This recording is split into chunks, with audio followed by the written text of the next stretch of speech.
예, 우리가 호세아서를 통해 우리가 확인할 수 있는 것은 하나님과 이스라엘의 관계를, 또 하나님께서 이스라엘을 향한 그 마음, 아버지의 마음, 또 사랑은 어떻게 표현하셨냐면 남편과 아내의 관계로 표현하셨다.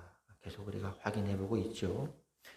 그래서 하나님께서 그 사랑을 나타내기 위해서, 마음을 표현하기 위해서 어떻게 말씀하셨냐면 호세아 선지자를 불러서 결혼을 하라. 결혼 생활을 통해서 이제 하나님의 마음을 보여주시는 것이죠.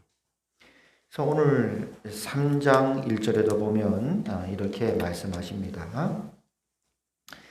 여호와께서 내게 이르시되, 호세아 선지자에게 말씀하는 거죠. 이스라엘 자손이 다른 신을 섬기고 건포도 과자를 즐길지라도 여호와가 그들을 사랑하나니. 그래서 건포도 과자라고 하는 건 이제 우상 숭배에 쓰인 희생의 떡이라고 연관해 볼 수 있습니다. 어쨌거나 우상 숭배에 쓰인 건포도 떡을 드리면서 쉽게 말해 우상을 섬겼다 이 말이죠. 이스라엘 백성이 그렇게 우상을 섬겼을지라도 여호와가 그들을 사랑한다. 이스라엘을 사랑한다는 것이죠. 그와 같이 이렇게 말씀합니다. 호세아야, 나의 이스라엘 향한 마음을 너는 이렇게 표현해라. 너도 이렇게 살아라. 너는 또 가서 타인의 사랑을 받아 음녀가 된 그 여자를 사랑하라. 이렇게 말씀하시죠. 근데 이제 아내가 예를 들어 이제 음녀가 됐어요. 그 여자를 데리고 오고 사랑을 하는데 하나님이 이스라엘을 사랑하는 모습이 어떻게 사랑하시는가? 그 2절에 보니까 이렇게 말씀합니다. 호세아 선지자가 내가 은 15개와 은 15개는 은 15세겔에 해당되는 그런 의미입니다. 은 15세겔과 보리 한 호멜 반으로 나를 위해 음녀가 된 아내를 그를 샀다 이렇게 얘기하거든요. 보리 한 호멜 반이라고 하는 건 이 당시로 하면 또 은 15세겔이에요. 그러니까 내가 은 15세겔과 보리 한 호멜 반도 은 15세겔에 해당되니까 더하면 30세겔이거든요. 이 당시에 은 30세겔은 뭐냐면 노예 한 사람의 몸값이었다고 합니다. 여기 이제 두 가지 의미가 있어요. 남편을 떠나서 음녀가 됐던 그 여인의 모습이 지금 마치 노예로 전락해버렸고, 어떤 죄의 어떤 그 팔린 그런 모습이죠. 지금 이스라엘 백성의 모습이 또한 그렇죠. 하나님보다 우상을 섬기고 또 죄에 팔린 모습을 보임으로써 하나님의 마음을 아프게 했다는 거죠. 그럼에도 불구하고 하나님께서 30세겔에 해당되는 값으로 샀다는 말은 우리말로 하면 이제 예수님의 보혈로, 예수님의 피로 우리를 이제 속량하신 것이 되죠. 그렇게 사랑을 하셨는데, 그 다음 또 이렇게 말씀하십니다. 3절에 보니까 그렇게 그녀를 30세겔을 주고 산 다음에 데리고 와서 뭐라고 말을 하냐면 그에게 이르기를 너는 많은 날 동안 나와 함께 지내고 음행하지 말아라. 여기 이제 중요한 메시지가 있어요. 호세아 선지자 그 여인을 데리고 와서 뭐라 그러냐면 많은 날 동안이란 말이 되게 중요합니다. 그 밑에도 동일하게 반복되거든요. 많은 날 동안 나와 함께 지낸다는 말이 무슨 말이냐면 함께 지낸다는 말이 조용히 혼자 사는 것이다. 이렇게 이제 주석에서는 설명을 해요. 그러니까 남편과 합방하는 게 아니라 데리고 왔는데 같이 근신하는 기간을 보내는 거예요. 많은 날 동안 나와 함께 지내고, 그 다음 음행하지 말고, 그 다음 다른 남자를 따르지 말라. 이것도 이제 우리가 유교육에 볼 말씀인데, 다른 남자를 따르지 말라는 말이 우리나라는 다른 나라 남자라고 나와 있는데 원래 이제 성경에는 남자라고 나와 있어요. 남자를 따르지 말라. 그래서 이제 영어 성경에는 어떤 사람과도 따르지 말라 이런 표현이 무슨 의미냐면 너는 이제 왔으니까 나와 함께 근신하는 시간을 많은 날 동안 보내고 그 기간 동안 나와 합방하지 않는다는 거예요. 그 기간을 보내는 거예요. 그 다음 뭐라고 말씀하냐면 3절 마지막에 보니까 나도 내게 그리하리라. 그래서 이제 주석에는 이렇게 표현을 해요. 나도 너와 합방하지 않겠다. 그러니까 아내가 죄를 범했단 말이에요. 다른 남자한테 음료로 전락했단 말이에요. 그 여인을 30세기를 주고 사왔는데 그 다음 뭘 하냐면 많은 시간 동안 너도 나도 서로 합방하지 않은 채 그 기간을 근신하는 시간, 절제하는 시간, 참회의 시간을 가지자는 의미예요. 그 다음에 이제 4절에 보니까 오늘 왜냐하면이란 말이 원어 성경에는 있습니다. 영어에도 그 표현이 있는데 왜냐하면 이스라엘이 그렇게 될 거라는 거예요. 그러니까 하나님께서 이스라엘 향한 사랑을 이렇게 표현하는 거예요. 왜냐하면 이스라엘 자손들이 또 많은 날 동안, 중요한 말이라고 그랬죠. 많은 날 동안 근신하는 시간, 참회하는 시간, 절제하는 시간, 연단의 시간을 통해서 그 마음이 변화될 것이다. 그래서 어떤 그 모습이냐? 왕도 없고 지도자도 없자란 말은 정치적인 지도자가 없으니까 그 나라의 주권을 아예 잃어버리고 이스라엘의 주권을 잃어버리고 그 다음 재밌는 표현이 나와요. 제사도 없고 주상도 없다. 주상이란 말은 이제 돌로 만든 기둥 같은 것이거든요. 그러니까 이제 그 우상 숭배 쓰인 건데 제사도 없을 뿐 아니라 우상 숭배조차도 못하게 될 것이라는 그런 환경 자체가 마련이 안 되는 거예요.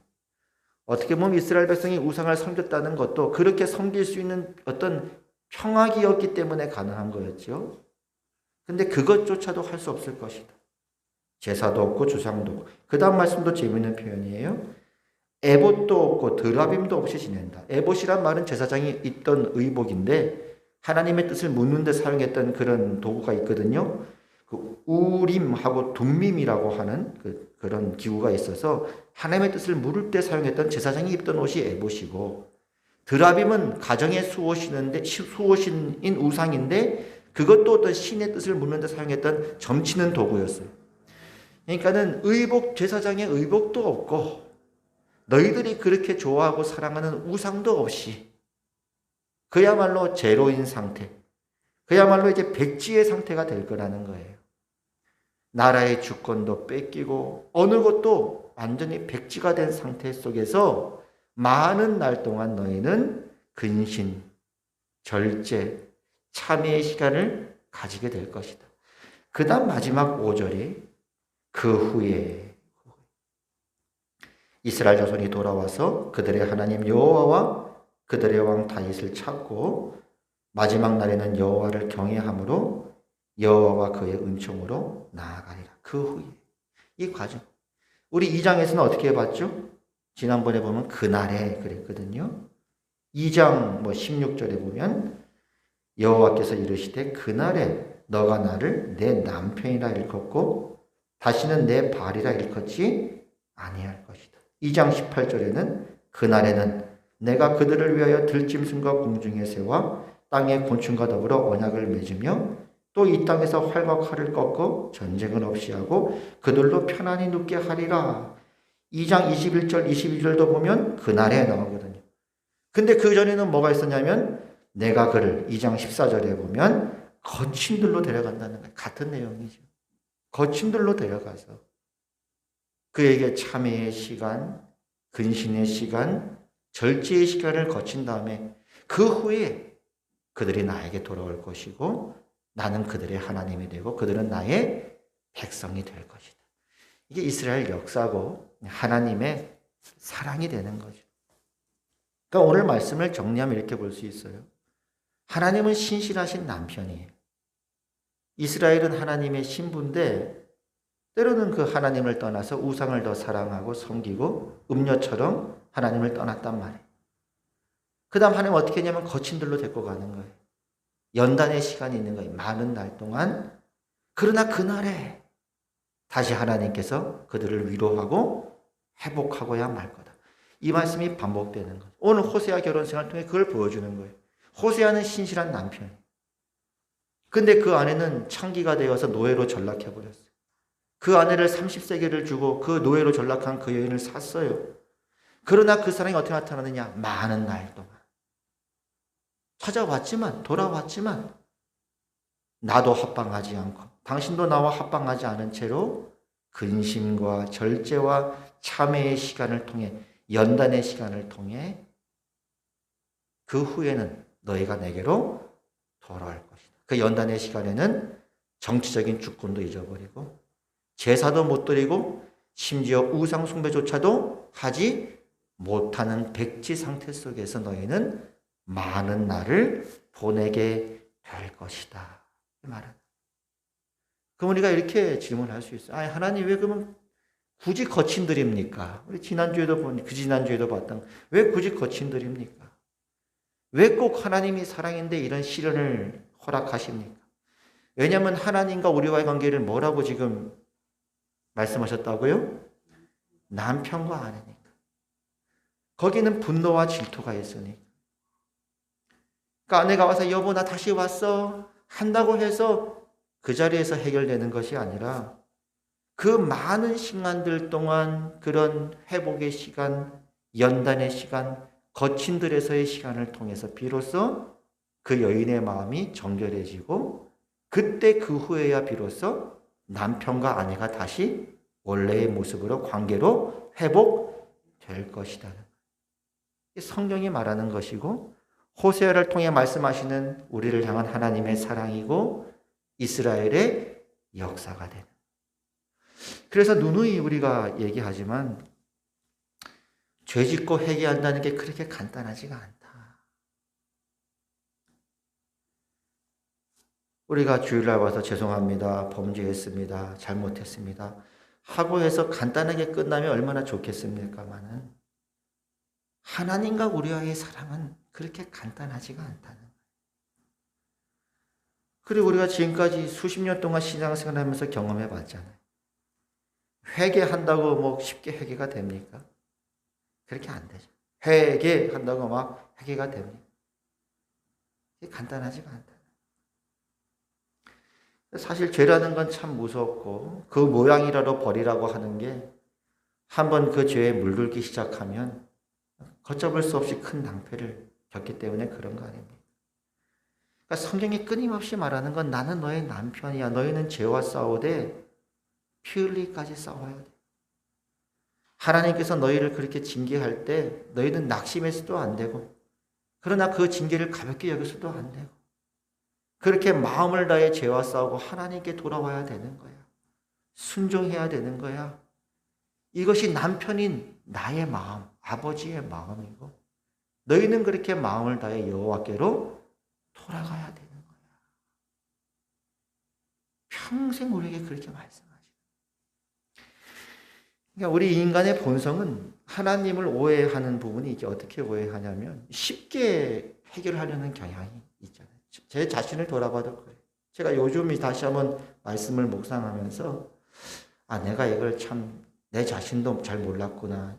주일 예배 때도 몇 번 얘기했듯이 내가 나 자신도 이걸 몰랐구나 하는 생각이 하는데 쉽게 우리가 어떻게 신앙생활을 하냐면 하나님 회개했습니다.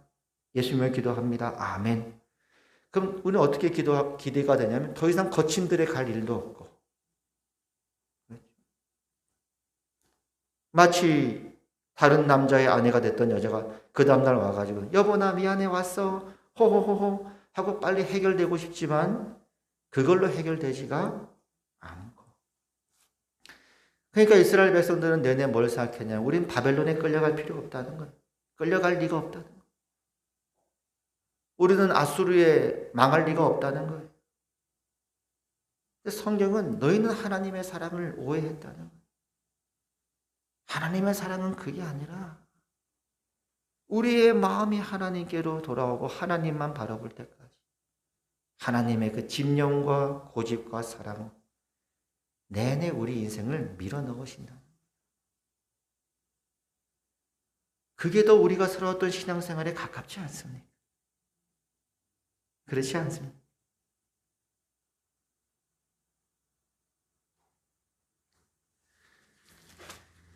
그래서 이제 이거를 어떻게든 우리가 마지막으로 적용할 수 있냐면 부흥이 뭐냐, 이거 참된 부흥이 뭐냐. 우리가 부흥이란 말을 얘기할 때요, 한국교회 뭐 100년의 역사를 봐도요, 1907년을 부흥이라고 얘기하잖아요. 그 다음부터는 엄밀하게 말하면 부흥이라고 하진 않아요. 우리가 그냥 부흥회를 한다 할 수도 있고, 교회가 성도가 10명이었는데 뭐 30명으로 부흥했다, 100명으로 부흥했다, 이게 우리가 표현할 수는 있는 내용이지만, 실제로 부흥이라는 말은 언제만 쓰이냐면 1907년도에 열렸던 평양 대부흥을 얘기하는 거예요. 특별한 사건이 하나 있었다는 거예요. 그러면 70년대, 80년대는 뭡니까? 그때는 폭발적인 성장이 있었다고 얘기하는 거예요. 물론 그것도 성령님의 역사겠지요. 그렇지만 성도들이 폭발적으로 성장했다고 얘기하지, 그거를 교회사적으로 학자들이 볼 때 1970년대 부흥이 일어났다고 얘기하진 않아요. 부흥이라고 얘기할 때는 뭐만 얘기하냐면 우리 한국교회 역사에서는 1907년도를 얘기하는 거예요. 그것만 얘기하는 거예요. 그러면 1907년도의 부흥이라는 게 뭐냐는 거예요. 뭐가 특별했냐는 거예요. 1907년도의 부흥에 뭐가 특별했지요? 그건 회개. 사도행전 2장에 성령께서 오셨을 때 성령님이 임하셨거든요. 하나님이 임재하니까 당연히 뭐가 나오겠어요? 형제들아, 우리가 어찌할꼬. 그 당시 영국의 선교사님들, 미국의 선교사님이 와가지고 깜짝 놀라는 게, 이런 일은 본 적이 없거든요. 그 선교사님들이 영국에 갔더니 그 일은 안 일어나요. 영국은 이미 촛대가 옮겨졌으니까. 똑같은 선교사님이 가서 설교하는데 영국은 안 그래요. 그냥 평양이란 땅에 이런 일이 있었다라고 보고할 뿐이에요. 근데 평양만 오면 성령께서 막 쏟아부어 주시고, 사람들이 새벽까지 마음을 찢으면서 대굴대굴 굴르면서 막 엉엉 울며 회개하는, 지옥의 고통을 두려움 속에서 어찌할꼬. 그게 참된 부흥이 돼. 그건 딱 한 번 있었어요. 우리나라 역사에. 언제 있었다고요? 1907년. 그럼 그전에는 한국교회가 회개 안 했습니까? 당연히 했겠죠. 부흥회도 있었고 했었으니까. 그러나 그건 특별하고 예외적인 사건이라는 거예요. 그걸 지난주 설교와 연결하면 우리 마음에 할례를 행했다. 근데 이제 하나님의 방법은요, 교회 역사를 보면 언제나 이 참된 회개가 하나님의 방법이었어요. 그게 진짜 축복이었어요.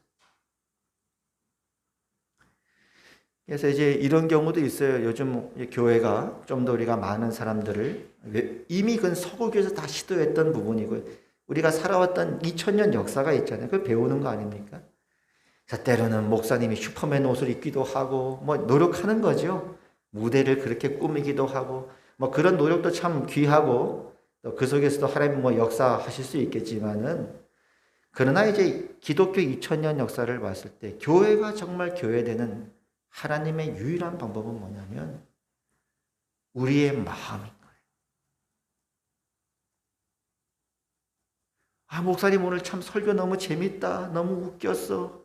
아, 목사님의 저 애절한 노력을 봐봐. 저렇게 해서 막 슈퍼맨 옷 입고 막 무대에서 저렇게 장치를 하고 사람들을 많이 끌어모으네. 그것도 좋지만은 그러나 2000년 역사에서 하나님께서 우리를 불러 모았던 진짜 교회가 교회다웠던 유일한 방법은 뭐냐면 우리가 늘 입버릇처럼 얘기하지, 오직 성령님의 역사 속에 말씀과 기도였고, 그건 우리의 마음을 돌이키는 거예요. 그러니까 제가 뭘 내 자신을 돌아볼 때 하냐면 사단이 이렇게 얘기하는 것 같은 거예요. 최 목사, 회개 말고는 다 얘기해. 그러니까 다른 것도 뭐 좋은 말씀이 많잖아요. 여러 가지 좋은 거고 귀한 은혜가 많이 있죠. 하나님의 역사 가운데. 그러나 이렇게 하는 거예요. 회개라는 말만 하지 마. 순종이라는 말만 하지 마. 그게 유혹이 되는 거예요. 그럼 제 입장에서는요. 너 딴 거 다 해. 하나님 위해서. 근데 뭐만 하지 말라고요? 회개만 하지 마. 순종만 하지 마. 너 마음만 그냥 하나님도 사랑하고 세상도 사랑하면서 적당히 살아. 그리고 하나님이 축복해 주실 것이고 너희는 더 이상 어떤 어려움도 거침들도 없을 거야. 라고 우리 스스로 믿고 싶고 그런 유혹 속에 살아가는 게 우리가 살아왔던 반복적인 역사였다. 기독교 2000년 역사뿐 아니라 구약의 1500년의 역사. 근데 하나님은 뭐라고 말하면 그게 아니라는 거예요. 오죽했으면 호세아 선지자한테 고멜이란 여인하고 결혼하라까지 말씀하셨겠어요. 고달프죠. 원하지도 않는 결혼 생활을 하는. 원하지도 않는 말씀에 순종해야 되니. 그러나 그렇게 해서라도 여러분을 향한, 저와 여러분을 향한 하나님의 마음을 돌이키고자 하는 게 하나님의 뜻이라는 거예요. 그래서 우리의 현실은 거침들로 계속 모시는 거예요. 너의 마음이 어딨니? 너 마음. 너 나 사랑하니? 난 너밖에 안 보이는데. 내가 너 얼마나 사랑하는 줄 알아? 내 아들을 주기까지 내가 너를 사랑했는데 너 지금 너 마음 어디야? 사탄은 그것만 하지 말아라. 짐승을 잡아 죽여도 괜찮고 절기를 지켜도 괜찮고 다 좋다. 헌금 많이 넣어도 괜찮고 다 해라. 근데 그것만 하지 말아라. 그럴수록 교회는 점점 그 힘을 잃어버리게 돼요.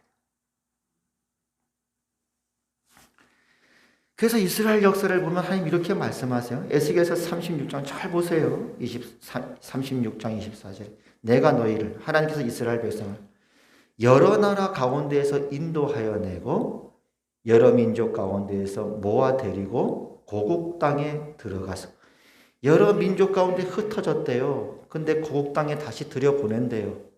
여러 민족 가운데 흩어졌다는 게 호세아식으로 표현하면 뭐죠? 지금까지 어디 있었다는 것이죠? 거친 들에 있었다는 거예요. 70년 동안을 바벨론에서. 회개 이렇게 간단하지 않다니까. 우리가 70년 80년 예수님 믿어도 잘 안 바뀌잖아요. 70년을 바벨론에서 사는 거예요. 제사도 없이 우상도 없이 그들이 그토록 즐기는 가나안 우상도 섬기지 못한 채로 왕도 없이 지도자도 없이. 그래서 그 다음 뭐 하느냐? 그 후회가 되는 거예요. 그 후에 그날에 맑은 물을 너에게 뿌려서 너희로 정결하게 하고. 이게 부흥이라는 거예요. 그러니까 우리가 뭘 속냐면 야 저기는 어떻게 늘어났지? 방법이 뭐였지?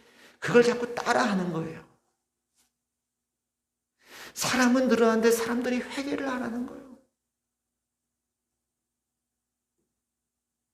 사회가 변화가 안 된다 이 말이에요.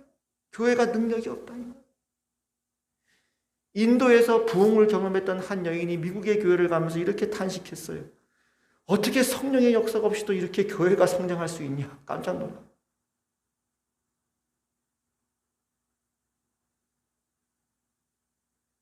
역사가 반복하는 거예요. 그 다음에 이렇게 말씀. 맑은 물을 너에게 뿌려서 너희로 정결하게 하되 곧 너희 모든 더러운 것에서와 모든 우상 숭배에서 너희를 정결하게 할. 이게 부흥이라는 거예요. 이젠 하나님밖에 없다. 그 다음에 이렇게 말씀하죠. 또 새 영을 너희 속에 두고 새 마음을 너에게 주되. 이게 부흥이라는 거예요. 너희 육신에서 굳은 마음을 제거하고 부드러운 마음을 줄 것입니다. 지난주 말씀을 하면 목을 곧게 하지 말고 마음의 할례를 해.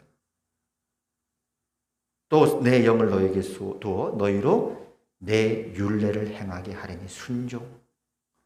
너희가 내 규례를 지켜 행하지. 하나님은 이걸 너무 여러분 아내한테 남편한테 뭘 원하겠어요? 하나님은 우리가 전부인 거예요. 여러분이 100만 명이 모였어도 100만 분의 1이 아니라 여러분이 1분의 1이라는 말씀 있잖아요. 그 싸움을 하는 거예요. 넌 나만 사랑해.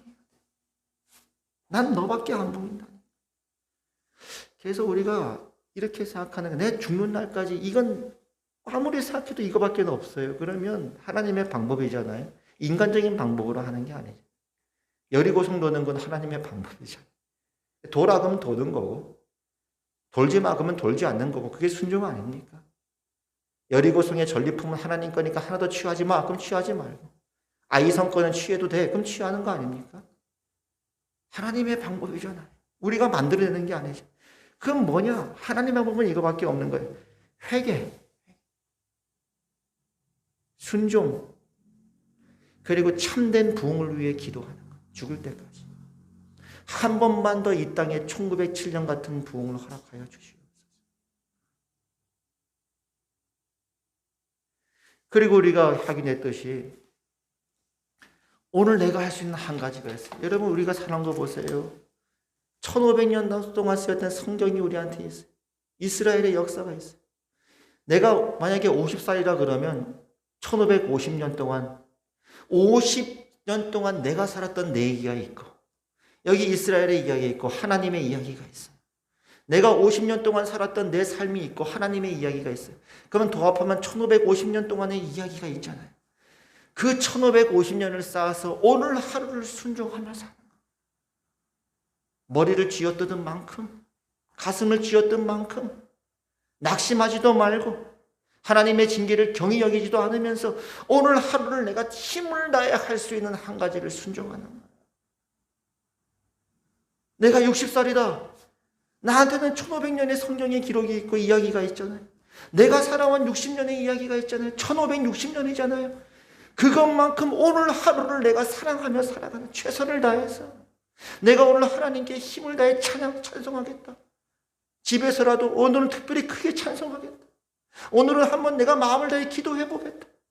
믿음을 달라고 간구하겠다. 내가 늘 넘어졌던 죄악의 연약한 부분이 있는데 오늘은 한번 순종해 보겠다. 그렇게 살아가라는 거예요.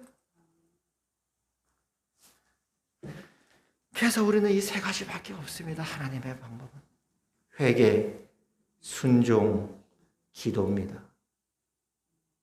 내가 오늘을 살아가겠어. 과거에 내가 후회한 만큼, 머리 쥐어뜯은 만큼, 내가 경험한 만큼, 이스라엘의 이 역사 속에 하나님께서 외쳤던 그 이야기들만큼 오늘을 내가 회개하고 오늘 내가 순종하고 그리고 내가 죽기 전까지 내가 한 가지 할 수 있는 게 있다면 하나님의 영광을 위해 이 땅에 참된 부흥을 위해 내가 기도하며 죽겠습니다. 여러분이 그렇게 하나님 앞에 순종함으로 이 땅에 귀한 부흥의 그루터기가 되어 살아가신 1907년도 평양 대부흥에 토마스 선교사가 있었죠. 그 선교사님처럼 여러분의 생애가 복되고 하나님께 영광을 올려드리는 생애 되시기를 축복합니다. 기도하겠습니다. 하나님 아버지 은혜를 감사드립니다. 이렇게 살다 죽게 하여 주시옵소서. 이 악하고 음란한 세대 속에서 점점 더 세속화되는 세상의 위협과 공격 속에서 점점 더 우리 자신, 본교회 가운데 힘이 연약해지는 안타까운 현실 속에서 우리가 할 수 있는 것, 성령님께서 도와주셔서 우리가 할 수 있는 한 가지, 회개, 참된 회개, 내가 오늘 할 수 있는 그 하나의 순종, 그리고 참된 부흥을 위해 기도하며 살아가게 하여 주시옵소서. 예수님 이름으로 기도드리옵나이다. 아멘.